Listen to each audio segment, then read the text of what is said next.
Hello my friend, I'm back in with another important session about English grammar and use where we are going to discuss about the past perfect where we said I had done. Okay, let's study together this also example situation because every session that we learned we start with example situation which helps us to dive into the session or the lesson. Sarah went to the party last night. Paul went to the party too, but they didn't see each other.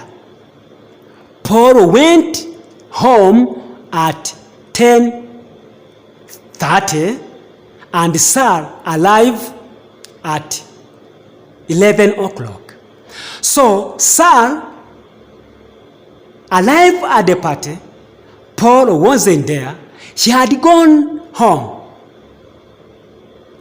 Batubwiye ko Sarah na Paul bose bagiye mu birori mu ijoro ryashize. Ariko nubwo bagiye mu birori ntabwo bose babonanye. Ntabwo bigeze babonana kuko turi kwibona hari. Bavuze ko Paul we yagiye mu rugo saa ine n'igice yagiye mu rugo. Mu gihe uyu Sarah we yageze mu birori saa 5 zuzuye. Bishatse kuvuga ko Sarah yageze mu birori Paul adahari yagiye hehe mu rugo. Had gone is the past perfect. Iriya had gone twakoreshejemo mu ibara ry'umutuku niryo ritwereka ko ari past perfect. Hari igikorwa cyabaye mbere y'ikindi. Past perfect we take had plus past participle of the main verb. Structure y'uburyo dukoresha past perfect nuko dufata auxiliary cyangwa se auxiliary verb ya to have tukayishira muri past twarangiza tukongeraho past participle of the main verb cyangwa se main verb iri gukora igikorwa. Sometimes we talk about something that happened in the past. Akenshi dukoresha past perfect igihe turi kuvuga ku kintu cyabaye muri past. Cyatuvuga ku gikorwa cyabaye muri past. Example, Sarah arrived at the party. This is the start point of the story. Sarah yageze mu birori. Iyi niyo ntangiriro y'iki y'inkuru. Then if we want to talk about things that happened before this time, we use past perfect. Thank you so much. This is very important. Igihe tugiye kuvuga ku gikorwa cyabaye mbere yuko iki gikorwa cyo kuvuga ngo Sarah yageze mu birori dukoresha past perfect where we use had plus past participle of the main verb. Thank you so much. This is very important. This is the use of past perfect. In past perfect we have two actions. One happened another. Before another.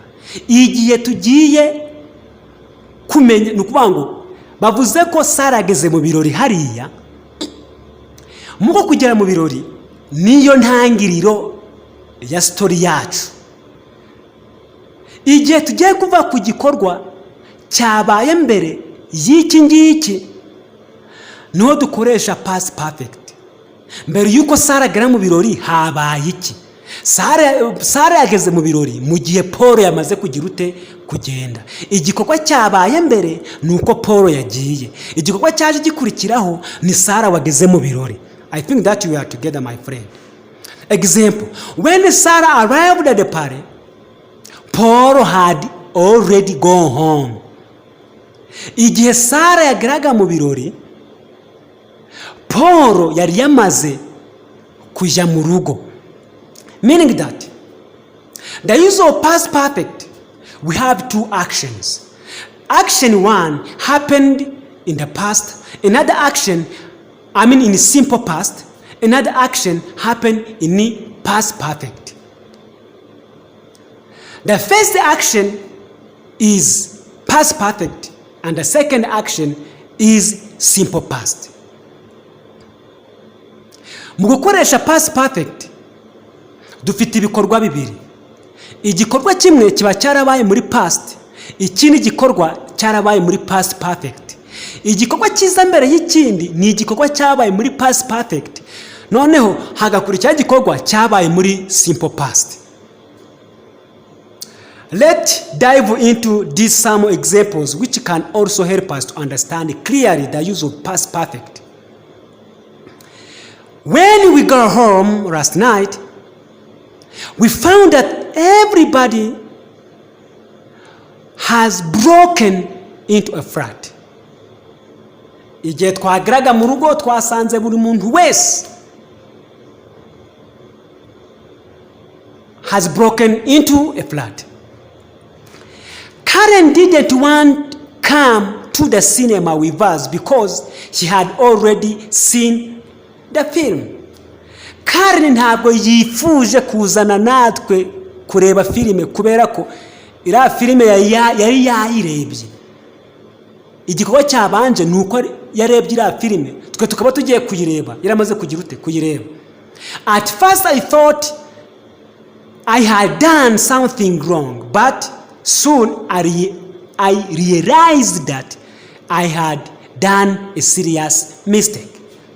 Mbere na mbere natekerezaga ko nakoze ikosa, ariko nyuma nza kumenya ko ahubwo nakoze ikosa ridasanzwe. Nakoze amadega. The man sitting next to me on the plane was very nervous. He didn't frown before. He had never frowned before. Umugabo wari unyicaye iruhande mu ndege yari afite ubwoba bwinshi. Ntabwo yigeze agenda mu ndege mbere. Ntabwo yigeze agenda mu ndege mbere. Had gone past perfect is the past of have done present perfect. Had gone ni structure itwereka ko interuro iri muri past perfect, kandi iyo had gone ikaba past ya structure ya have done ya present perfect. Thank you so much for watching this video. Don't forget to subscribe. We shall meet again when God wishes. Thank you so much.